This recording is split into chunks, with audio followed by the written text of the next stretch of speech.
now we're into 2008, and the big question on everyone's mind is, now that Dale Earnhardt Jr. is driving for Hendrick, who is filling in for this vacant 8 car?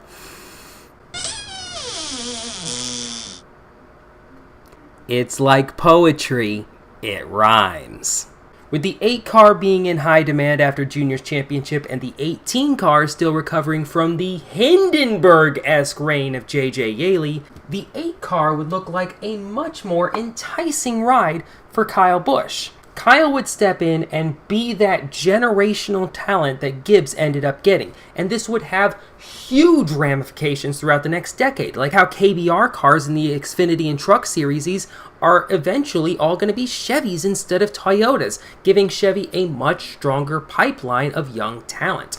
Also, Kyle Busch being mentored by Dale Earnhardt Sr. is the kind of thing that dreams are made of. Especially if Kyle and Dale Jr. still have their inevitable feud. That sounds so tasty. As for the 18 car, I could imagine Eric Almirola taking over that car. Think of this as Gibbs' apology for the whole Milwaukee incident. Kyle would have a monstrous season, 8 wins before the chase even starts, but would fall off hard in the chase and be a championship non-factor. Dale Jr.'s new partnership with Hendrick would actually start out really well. A win in the Bud Shootout and a win in his Gatorade Duel would suggest that Rick was getting the old Dale Jr., but the season would be a bit mediocre by the standards that Jr. had set for himself at DEI. A fuel mileage win at Michigan would be the only points-paying win he'd get all season, but a collection of close calls make it seem like they just need a little bit more time to figure this whole Hendrick thing out. Still makes the chase, so things are fine. For now. So a lot of the stuff that we see from the other drivers in the DEI and RCR camp aren't going to change too much. The biggest change for Jeff Burton, for example, is that all the stuff that he ended up doing in the 31 car in real life, they would all be happening in the 3 car. And with that would come maybe some higher expectations, but that's about it. But it looks as though all 3 of the major RCR teams are on the up and up. Burton, Boyer, and Harvick would all make the chase, and all of them would probably have been contenders to win the title were it not for the Herculean playoff runs of Jimmy Johnson and Carl Edwards that season. So with Harvick rebounding, Burton staying strong, and Boyer still proving that he wasn't a fluke, could anything go wrong for this team? Oh, him. I might actually go so far as to say Kerry's performance in the 33 might make Burton, Boyer, and Harvick drop down a notch or 2, since he'd be diverting resources away from title contenders to make this nepotism project actually work. Now, if this were Childress's kin, he might try to make this thing work for like the next decade or so. But I feel like Big E wouldn't be having any of that, and he would be dumped after the second Daytona race. So after Kerry heads back down to the lower series, the 33 car will kind of serve as an open tryout to see if anyone in-house or on the free agent market is worth moving up to the Cup level. Scott Wimmer, Timothy Peters, and Stephen Light get multiple starts in the car, while Brian Semo gets his usual Wackett's Glen ride. Mike Wallace has a go at Talladega. Kenny Schrader goes at the Fall Charlotte race. And we even get to see an 18-year-old Austin Dillon drive it at Richmond. Why the hell not? Like, he ran the Xfinity race there that season. Let's see. None of them really impressed. I don't even think a single one of them would get a top 10 finish aside from maybe Semo or Wallace. And Childress may have to look to the free agent market to see if anyone can pilot this darn thing. So in real life 2008, this was around the time when DEI's wheels started to fall off. Truex missed the chase and kind of just settled into like a 15th place malaise. But with DEI still being on the rise with Kyle Busch helming the 8 car to great success, I think that the 2-time Busch Series champion would only get better. Maybe to a similar level to what he did in 2007 with at least 1 win and another chase berth. And for now, that is enough. Life is hard for Mr. Menard's baby boy, as he would go a second straight season without a single top 10 to his credit, except for a shocking second place finish at the second Talladega race, even though he crossed the line third. We'll get to that race in a second! 2 years with only a single top 10 to your credit isn't gonna cut it, and Menard is gone after the 2001 season, taking his highlighter yellow cars over to Robert Yates. Hey, remember those Ginn guys from earlier? They're still kicking around. One problem, Bobby Ginn is gone from the team and likely about to lose everything. The team is now owned by Thomas Ginn, and he's scaling back the operation from 3 cars to 2 cars while he finds someone to buy this darn team so that Bobby can get some capital for all the lawsuits he's taking on. Mark Martin goes part-time in the 01 Army car again and scores a few top 5s, but just can't nail down a win in the Ginn machine. And in the races that Martin doesn't run, the keys are handed over to Stephen Light. He's running in the Nationwide Series for Childress right now, and the good relationship between Ginn and Childress gives Light a shot to compete in some decent equipment here. I'm not expecting the world from him, but maybe he can do something here. As for the 14 car, Regan Smith is now running in it full time, and he goes on to win Rookie of the Year over open-wheelers Sam Hornish Jr. and Patrick Carpentier, taking whatever sponsors that the 13 and the 14 were running from the year before and putting them all towards one car. Now, it is worth wondering that if Dale is still around, NASCAR safety measures would be radically different to what they are in real life, and as a result, maybe the double yellow line rule isn't a thing, as that came about after his death. Regan Smith is going to win that Talladega race, and this is now, well and truly, the best timeline. 2009 is a rough year for the sport, and the economy is down for a lot of people, so some teams are having a hard time keeping all of their cars afloat, and I think Dale makes the sensible decision to scale back to 2 cars now that they aren't John Menard's best friend anymore, and just kind of ride this whole situation out. However, for 2009, Kyle Busch isn't quite as dominant as he was last season. He has a really rough summer stretch, and he ends up missing the chase. It's kind of hard to believe that once upon a time 4 wins wasn't enough to qualify you for the playoffs, but here we are. He does still run away with the Xfinity Series title, probably driving either the RCR 29 or maybe a Kevin Harvick Incorporated ride. Martin Truex is in a similar range, only with consistency instead of hot and cold streaks. He does a good bit better than he did in real life, but he's also outside the chase cutoff line, finishes kind of mid, like 16th or so. Not great for someone in a contract year. And his status for 2010 is up in the air for most of the season. Hey, remember when things were good for Junior Nation? Better times. He completely bottoms out in 2009 and finishes 25th in points. There's no getting around this. 2009 was a complete disaster for Junior at Hendrick, especially when you consider that Jimmy Johnson, Mark Martin, and Jeff Gordon finished 1, 2, 3 in points. Find the outlier. However, he is still the most popular driver in the sport, so they start shuffling the deck chairs. Tony Eury Jr.'s gone. Fingers get pointed. It's a big old mess, and he's still under contract there for 3 more years. Yikes. Why can't RCR stay consistently good? 2009 was maybe their worst season as a team, and yes, I am including the recent years in that one. It's 4 teams, and none of them were anywhere near competitive. All 4 of them would miss the chase, and they would look really just lethargic. Like Kevin Harvick, for example, scored a top 5 in both of the Atlanta races with only 1 top 10 in the 6 months between them. Clint Bowyer does the best of the bunch, moving to the 33 car, but it's his first real dud of a season. He does all right at the start and the end of the regular season, but he has a 6-week stretch in the middle there where an 18th place was his only top 20. Like, he's just too far behind the 8 ball at that point. Even the mighty 3 car regresses, and Burton has his first season outside the chase since his first year in the 3. Big changes are likely coming to the Childress camp heading into the new decade. As for the 07 car, Casey Mears would end up being the free agent pickup that they find. It's an alright move on paper, but Childress being down across the board just killed any shot this had. Jack Daniels would leave at the end of the season, and so would Mears, who would head to Germain Racing. So Thomas Ginn would end up finding a buyer to pick up the assets of Ginn Racing, and that would be Chip Ganassi. He sells all of his assets to Chip, and he's able to reform his 3-car team for at least a few more years. Just in time for Juan Pablo Montoya to have the best season of his career. He would solidly make the chase and then have the best 6-week stretch of his entire career, putting himself within striking range of the title. He'd end up falling back to 8th, But what a breakout season for Juan Mon. Regan Smith would move to Ganassi's other car, the rebranded 40 car, since those are, classic Ganassi numbers. And actually, now that I think about it, the 01 I think was a Ganassi car as well back in like 01 with Jason Leffler. Plus, I think Tony Stewart's really going to want this number for his new operation. I feel like there would be a solid jump in equipment from Ginn to Ganassi. And he'd build on his decent rookie season, finish inside the top 20 to 25 in points.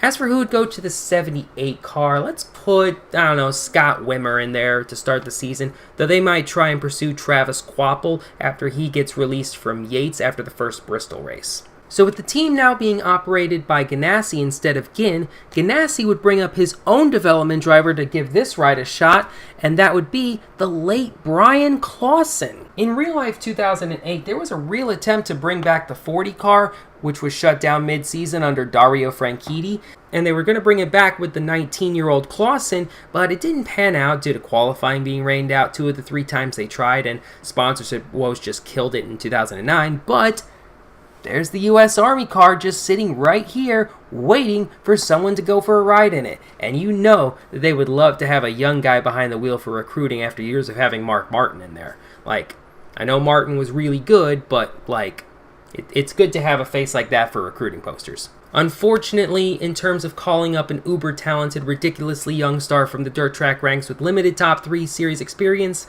this is probably going to be more Reed Sorensen than Kyle Larson. I think Chip has a type. Expect struggles in his first year and probably a few DNQs. Clausen would almost certainly lose out on Rookie of the Year to Joey Logano, but I think he could at least beat out Scott Speed. After a lengthy contract negotiation, Truex ends up re-upping with Dale on a 2-year deal just to see if things kind of improve in the DEI camp after a down 2009. The move ends up working out well as he gets his first win in 2 years, plus another one for good measure, and he makes the chase, has the best season of his career so far, finishing 7th in points. Another bounce back year for the 8 car. They win multiple races, have a much better summer stretch, and make the chase again. Even though he's building up his heel resume masterfully and nearly wins another Xfinity Series title, he's still struggling in the chase, meaning he's not quite at Cup title contention yet. Things are still a little shaky for the 88 team as he just cannot get things working at Hendrick. A second place finish in the Daytona 500 is the lone highlight of the season, and people are really starting to question whether this is a good fit. People are also starting to talk about Dale Jr.'s success at Daytona without a win in the 500 in the same way they used to talk about Dale Sr. After the season is over, they switch around the crew chiefs again. This time Jr. gets Steve Letarte. Hopefully this works. Also, the NASCAR Hall of Fame opens up, and Jr. inducts his dad. Well, it's an even year, so things are good again in the Childress camp. The 07 car is gone, either shifted back to a part-time schedule or folded completely, and the 3-car team really seems to work out well. They all make the chase again. Burton is uber consistent, not having his first DNF until the second half of the chase, but he also goes winless and finishes last in the chase field. Kevin Harvick has his best season of his career, wins 3 races, easily makes the chase, and only has 1 race in the chase where he finishes outside the top 8. If only it wasn't so hard to compete with Jimmy Johnson in this era. Clint Boyer makes the chase too, wins a few races, but that's really all that goes on with that team. It seems like RCR does its best work as a 3-car team and really shouldn't expand to 4 cars again. You'll hear something? Save big money at Menards. Oh no. Despite getting the second win of his career, Juan Montoya has the most up and down regular season I have ever seen. He only has 3 finishes in the regular season between 11th and 25th. He's either running in the top 10 or crashing. Not much is going to change for Juan Mon in this timeline. He's just going to kind of hang around for a few more seasons. Jamie McMurray ends up coming back to Ganassi, replacing Regan Smith after McMurray's departure from Jack Roush. Regan wasn't really high on Ganassi's priority list since he wasn't one of his guys, and he wasn't all that great in his first couple of seasons with Ganassi, so he's the expendable one. Regan will end up landing at Furniture Row in the 78 car, and he'll still have some more success to come from there. McMurray, though, has a season to remember in his first year back with Ganassi, winning the Daytona 500, the Brickyard, and the Charlotte Night Race. Brian Clausen is actually starting to develop a little bit in his second season. He scores his first top 5 and doubles his top 10 total. Like, he's still probably 2 years away from being 2 years away, but, like, he's got some upside. It's now time to throw MWR back into the mix because they're about to start experiencing some big changes as well. Maybe not so much in the 00 car, as David Rudiman has a pretty decent job going. He gets his second career win at Chicagoland in a very strong performance. This, along with his performance from last season, leaves him in good standing with the team, and he ends up re-signing through the end of the 2013 season. Now, the reason that I'm putting them on this list is because Martin Truex didn't come over at this time. So this 55 car is still being driven by Michael Waltrip. He stays in the car for an extra season while they look for somebody to put into that ride. And it goes about what you'd expect with late-stage Michael Waltrip. He performs decently at the play tracks and literally nothing anywhere else. Martin Truex has another great year at DEI, winning twice, finishing 6th in points, and this time his contract year gets him a lot of looks from other teams heading into the season.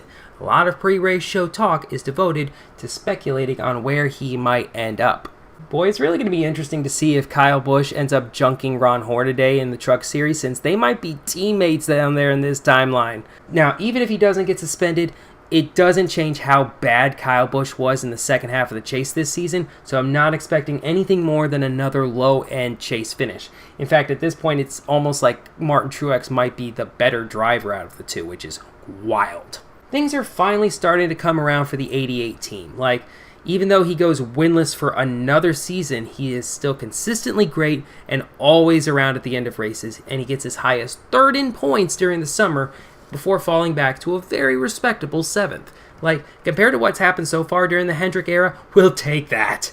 He'd end up re-signing with Hendrick on a multi-year extension off of this performance. Jeff Burton starts the season strong, has a super consistent summer that makes him look like a big deal heading into the chase. However, he only has 2 good chase races and ends up coming last out of the chase field, pretty far behind everyone else. Little does he know that this is going to be the last chase that he's going to make.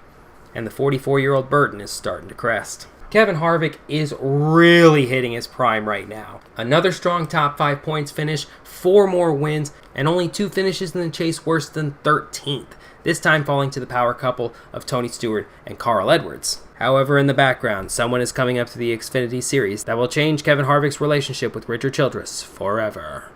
Clint Bowyer has a slight down season by his standards. Misses the chase, though he does get a win at the second Talladega race. And 6 more chase top 10s puts him best among all of the non-chase drivers. However, he still ends up leaving at the end of the season, along with RCR Director of Operations Scott Miller, to head to MWR. We'll see how he does there later. They also end up signing the person who ends up becoming the best pay-to-play driver maybe ever, Paul Menard. The Menard's checks always clear, he always keeps the car clean, and he'll even have a strong run or two every couple months. Over the course of a 7-year run with RCR, he will only have 17 DNFs, with only 1 season where he has more than 3. He even pulls off the unthinkable and wins a fuel mileage battle at Indianapolis to get the lone Cup Series win of his career. Also, I think he uses the 31 instead of the 27. Childress only used the 27 for Menard, so historically, since the 31 is going to be available, that's going to be the car number that he'll use. Things start out fine for Juan Pablo Montoya to start the 2011 season, as he's just outside the top 5 in points after the first Martinsville race. But then, the wheels fall off. No more top 5s and just 4 more top 10s for the rest of the season. They move around crew members to try and help out. Near the end of the season, he does end up re-signing with Ganassi, so that's cool. Same kind of deal for Jamie McMurray, except he doesn't even get the luxury of a decent start to the season. Only 4 top 10s for McMurray all season long leave him outside the top 25 in points, and Ganassi's in a rough spot. Now, if veterans like Juan Montoya and Jamie McMurray are having this much trouble in Ganassi equipment, I really am worried about poor Bear Claw here. I would imagine perhaps a finish outside the top 30 in points, and probably a few DNQs in some of the races with larger fields. Plus, I would imagine he'd probably get pulled for a road course ringer. Is Scott Pruitt available? That's not a question you ever want to have asked about your team. Clausen ends up not re-signing at the end of the season and will probably bounce around from start and park cup rides and mid-tier Xfinity and truck rides for the next few seasons.